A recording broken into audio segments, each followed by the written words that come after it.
अल्हम्दुलिल्लाहि रब्बिल आलमीन वस्सलातु वस्सलामु अला सय्यिदिल मुरसलीन व अला आलिहि व सहबिहि अजमईन, अम्मा बाद। अल्लाह तबारक व तआला का शुक्र है, एहसान है, करम है। रमज़ान मुबारक का महीना मुकम्मल हुआ, शव्वाल का महीना चल रहा है और हालात पहले से कुछ बेहतर हुए हैं। और अब असर नौ हमारे यहाँ इस्लामिक सेंटर में हम सब का आना जाना सेंटर में हो रहा है और सेंटर से ही ये दर्स कर रहे हैं। तो अब हमने ये मुनासिब समझा कि उन्हीं दुरूस को जो कि पहले हमारे सिलसिलावार जारी थे और बाद में जो दुरूस हुए सबको यकीनन वो अहम थे, इसलिए उनका इंतखाब हुआ था उनकी अहमियत की बिना पर। तो इसलिए हम धीरे धीरे इंशाअल्लाह ताला मुख्तलिफ मौज़ूआत पर, जैसे हमारा एक जनाजे के मसाइल का सिलसिला था, हम उस सिलसिले को भी जारी रखेंगे। और इसी तरह से तफसीर का एक सिलसिला था, दुआ के आदाब का एक सिलसिला था, तहारत के मसाइल पर बुलुगुल मराम की शरह का एक सिलसिला था। तो बहुत सारे हमारे सिलसिले थे तालीमी। इंशाअल्लाह हम धीरे धीरे और हफ्ते के मुख्तलिफ अय्याम में इन्हें एक बेहतर तक़सीम के ज़रिए से हम कोशिश करेंगे कि सारी बातें आती रहें और सारी बातें ये आ जाए। एक मिनट।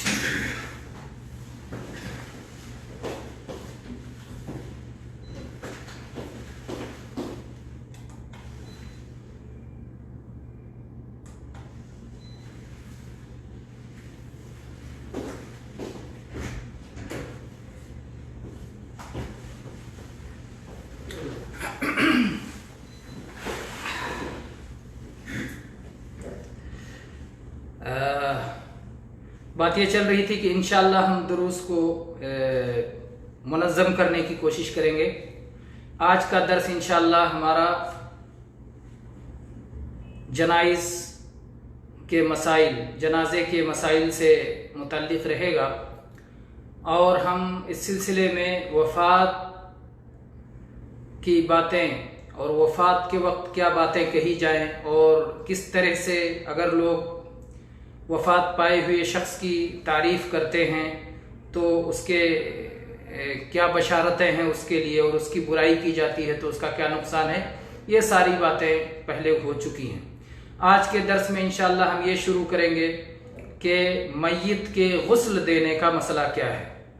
मय्यत के गुस्ल से मुताल्लिक़ मसाइल हम शुरू करेंगे। सबसे पहली बात तो ये कि वफ़ात के बाद जिस कदर जल्दी हो सके गुस्ल देने में जल्दी करनी चाहिए, यानी जनाजे को ले जाना, तदफीन करना, सारे मसाइल में जल्दी होनी चाहिए। तो जाहिर बात है जब गुस्ल में जल्दी होगी तो उसके बाद तदफीन में जल्दी होगी। तो वही दलाइल जो इससे पहले जनाजे में सुरात के गुजर चुके हैं वही दलाइल यहाँ भी हैं।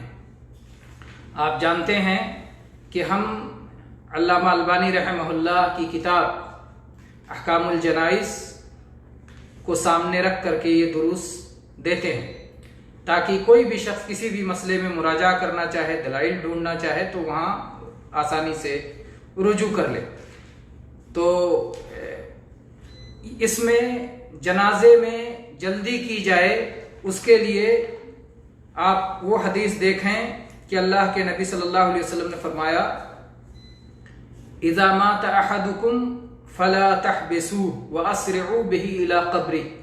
जब किसी शख्स की वफ़ात हो जाए तो उसे रोक के मत रखो, जल्द से जल्द उसे उसकी कब्र की तरफ ले जाओ।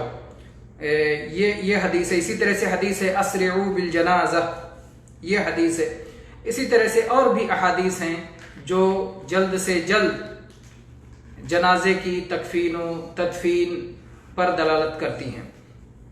तो जनाजे में जिस कदर मुमकिन हो जल्दी करनी चाहिए, जल्द अज जल्द जनाजे को गुस्ल देना चाहिए। गुस्ल देना फ़र्ज है, मुसलमान मय्यत को गुस्ल देना फ़र्ज है। गुस्ल के फ़र्ज होने की क्या दलील है? इसकी दलील वो हदीस है जिसमें नबी करीम सल्लल्लाहु अलैहि वसल्लम ने एक हज करने वाले शख्स की वफ़ात पर आपने फरमाया था, इग़सिलूहु बिमाइन व सिद्र, कि इस आदमी को पानी से और बैर के पत्ते से गुस्ल दो, आपने हुक्म दिया था। चुनांचे वो हदीस सही बुखारी और सही मुस्लिम में है कि वो अपनी सवारी से गिर गया था, हाजी अपनी सवारी से गिर के वफ़ात पा गया, तो अल्लाह के नबी सल्लल्लाहु अलैहि वसल्लम ने फरमाया कि पानी से और बैर के पत्ते से उसे गुस्ल दिया जाए, उसे गुस्ल दो। इसी तरह से दूसरी हदीस, और आगे हम उसका जिक्र करेंगे, वो भी सहीहैन की हदीस है, बुखारी और मुस्लिम की, कि अल्लाह के नबी करीम सल्लल्लाहु अलैहि वसल्लम ने अपनी बेटी ज़ैनब रज़ी अल्लाह अन्हा की वफ़ात के बाद सहाबियात को हुक्म दिया था, इग़सिलनहा सलासन औ खमसन औ सबअन औ अक्सर मिन ज़ालिक, के इनको गुस्ल दो 3 बार या 5 बार या 7 बार या इससे ज्यादा मर्तबा। तो अल्लाह के नबी करीम सल्लल्लाहु अलैहि वसल्लम ने वफ़ात पर, चाहे मर्द मय्यत हो चाहे औरत मय्यत हो, वफ़ात पर आपने गुस्ल देने का हुक्म फरमाया है। तो इसलिए गुस्ल देना वाजिब है, फ़र्ज है, लाजिम है, ज़रूरी है। इल्ला ये कि हालात ऐसे बन जाए कि गुस्ल ना दिया जा सके, तो जाहिर बात है कि हमेशा मशक्क़त के वक्त में ला युकल्लिफुल्लाहु नफ्सन इल्ला वुसअहा, अल्लाह ताला किसी को उसकी ताकत से ज़्यादा बोझ नहीं डालता। या इसी तरह से अल्लाह ने हमेशा मशक्क़त के साथ आसानी रखी है। तो अगर कोई उज़्र हो जाए, कोई सबब आ जाए जिसकी वजह से गुस्ल नहीं दिया जा सकता है, तो जितना मुमकिन है फत्तकुल्लाह मस्तताअतुम, ताकत के मुताबिक अमल किया जाएगा। गुस्ल में किन चीज़ों का ख्याल रखना चाहिए, आइए हम उसको देख लेते हैं, चंद बातों को। गुस्ल में पहली चीज़ ये कि 3 बार कम अज कम गुस्ल दिया जाए, और 3 बार से ज़्यादा गुस्ल देने वाले लोग जितना मुनासिब समझें उतना गुस्ल दे सकते हैं, लेकिन कम से कम 3 बार बदन को गुस्ल देना चाहिए, 3 बार पानी उसके ऊपर से बहाना चाहिए। दूसरी बात यह कि अगर 3 बार से ज्यादा गुस्ल दें तो ताक अदद का ख्याल रखें, 5 हो, 7 हो, 9 हो, 11 हो, ताक अदद में गुस्ल दें। तीसरी बात यह कि जो ये बार बार गुस्ल दे रहे हैं एक से ज्यादा मर्तबा, तो किसी एक मर्तबा उसमें बैर का पत्ता मिलाएं, जो कि नस में है, अल्लाह के नबी सल्लल्लाहु अलैहि वसल्लम ने जिक्र किया है कि बैर के पत्ते से गुस्ल दें, तो बैर का पत्ता मिलाएं, या जो चीज बैर के कायम मकाम बन सके सफाई सुथराई में, जैसे और कोई इस तरह के पौधे पाए जाते हैं जो सफाई का काम देते हैं, या इसी तरह से साबुन वगैरह हो कि जिसके जरिए से सफाई और सुथराई हो जाए। इसी तरह से गुस्ल देने के आखिर में खुशबू डाल दिया जाए। आखिरी बार जब गुस्ल दिया जाए तो उसमें इत्र लगा दिया जाए, खुशबू लगा दिया जाए और काफूर लगाया जाए, तो ये सबसे बेहतर है, क्योंकि नबी करीम सल्लल्लाहु अलैहि वसल्लम ने काफूर का नाम लिया है। और 5वीं बात ये कि चोटियों को खोल के उन्हें अच्छी तरह से धोया जाए। चोटियों को खोल करके, बाल की चोटियों को खोल करके उन्हें खूब अच्छी तरह से धोया जाए। और अगली बात यह कि बालों को फिर कंघी कर दी जाए, और औरत की 3 चोटियां बना करके उन्हें पीछे डाल दिया जाए। एक दाईं चोटी, एक बाएं चोटी, एक दरमियान के बालों की चोटी, पेशानी के पास के सामने की, एक दाएं और एक बाएं, और एक बीच की, बालों की 3 चोटियां बना करके फिर उसे पीछे डाल दिया जाए। और अगली बात यह कि गुस्ल देते हुए दाहिनी तरफ से इब्तिदा किया जाए और आज़ाए वजू से इब्तिदा किया जाए। पहले वजू कराया जाए, फिर गुस्ल दिया जाए, और वजू में भी दाहिनी तरफ से पहले दाहिना हाथ धोया, फिर बायां हाथ, दाहिना पैर, फिर बायां पैर। जैसे जिंदगी में वजू करते हैं वैसे ही वजू करते हुए दाहिने से शुरू किया जाए। और अगली बात ये, एक बात और, कि मर्दों को मर्द गुस्ल दें और औरतों को औरतें गुस्ल दें, सिवाय मियाँ बीवी का मसला अलग है कि मियाँ बीवी अगर हूं तो बीवी अपने शौहर को और शौहर अपनी बीवी को गुस्ल दे सकता है, और उसके दलाइल इंशाअल्लाह हम आगे जिक्र करेंगे। और ये जो सारी बातें बताई गई उस सब की दलील जिक्र करके आज के दर्स को ख़त्म कर देते हैं। ये सब की दलील उम्मे अतिया रज़ी अल्लाह अन्हा की हदीस में है, जो बुखारी और मुस्लिम और अबू दाऊद, नसई, तिरमिज़ी हदीस की बहुत सारी किताबों में है, और आप अल्लामा अलबानी रहमहुल्लाह की किताबुल जनाइज़ में जिसे आप देख सकते हैं। और शेख ने तमाम अल्फाज को इकट्ठा कर दिया है। तो फरमाते हैं, उम्मे अतिया रज़ी अल्लाह अन्हा कहती हैं कि नबी करीम सल्लल्लाहु अलैहि वसल्लम हमारे पास आए और हम आपकी बेटी ज़ैनब को गुस्ल दे रहे थे, तो आपने फरमाया कि इन्हें 3 बार गुस्ल दो, या 5 बार, या 7 बार, या इससे ज्यादा, जैसा तुम्हें मुनासिब लगे, जैसा तुम लोगों को बेहतर ख्याल हो। और आपने कहा पानी से और बैर के पत्ते से गुस्ल देना। तो उम्मे अतिया रज़ी अल्लाह अन्हा ने पूछा कि वित्र तादाद में, क्योंकि आपने कहा था 3 बार या 5 बार या 7 बार, तो उन्हें लगा कि अगर इससे ज्यादा गुस्ल देने की जरूरत हो तो वित्र ही पे खत्म किया जाए। तो पूछा वित्र अल्लाह के नबी सल्लल्लाहु अलैहि वसल्लम, तो आपने फरमाया हाँ, वित्र तादाद में गुस्ल को मुकम्मल करना।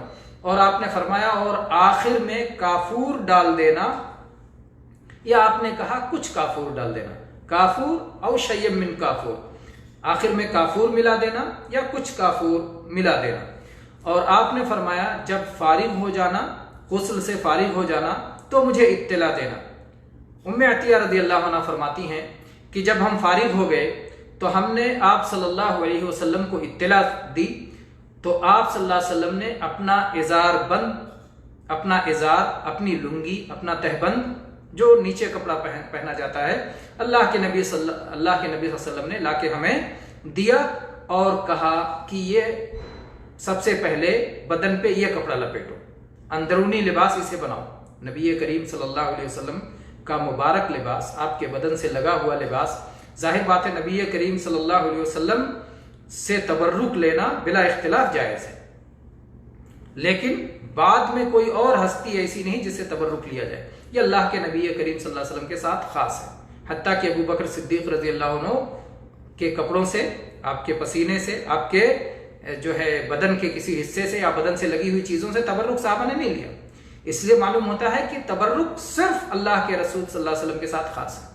तो अल्लाह के नबी करीम सल्लल्लाहु अलैहि वसल्लम ने अपने बदन मुबारक का लगा हुआ इजार, लुंगी, तहबंद आपने दिया कि ये आपकी बेटी के बदन पे इसे लपेट दिया जाए, अंदरूनी लिबास इसे बनाया जाए। और फिर कहती हैं उम्मे अतिया रज़ी अल्लाह अन्हा कि हमने ज़ैनब रज़ी अल्लाह अन्हा की, जो कि वफात पाई हुई थी, जिनकी मैयत थी, उनके बालों को हमने कंघी की, उनके बालों को खोला, उसे गुस्ल दिया, और उसके बाद उसकी 3 चोटियां बनाई और उन 3 चोटियों को हमने पीछे डाल दिया। 3 चोटियों में दाएं बाएं और दरमियान की पेशानी की बालों की चोटी, 3 चोटियां बनाई और फिर उसे पीछे डाल दिया। और कहती हैं कि अल्लाह के नबी ने हमसे कहा था कि दाहिने आज़ा से गुस्ल देना शुरू करना और वजू के जगहों से गुस्ल देना शुरू करना। तो गोया इब्तिदा करते हुए, मैयत को गुस्ल देते हुए दाहिने तरफ से इब्तिदा करनी चाहिए और पहले वजू करवा के उसके बाद गुस्ल देना चाहिए। तो ये गुस्ल के ताल्लुक से, मैयत को गुस्ल देने के ताल्लुक से ये चंद बातें हुई। अब इंशाअल्लाह हम कल के दर्स में इसी को आगे बढ़ाते हुए और गुस्ल के चंद और मसाइल पे गुफ्तगू करेंगे। आज के लिए दर्स इतना काफ़ी है। अल्लाह तबारक व तआला हमें नबी करीम सल्लल्लाहु अलैहि वसल्लम की लाई हुई शरीयत और अपना पसंदीदा दीन इस्लाम समझ करके पूरी तफसीलात के साथ, उस पर पूरे इखलास के साथ अमल करने की तौफीक अता फरमाए और उसे हमसे कबूल फरमाए। आमीन व आखिर दावाना अल्हम्दुलिल्लाहि रब्बिल आलमीन व सल्लल्लाहु अला नबियिना वसल्लम।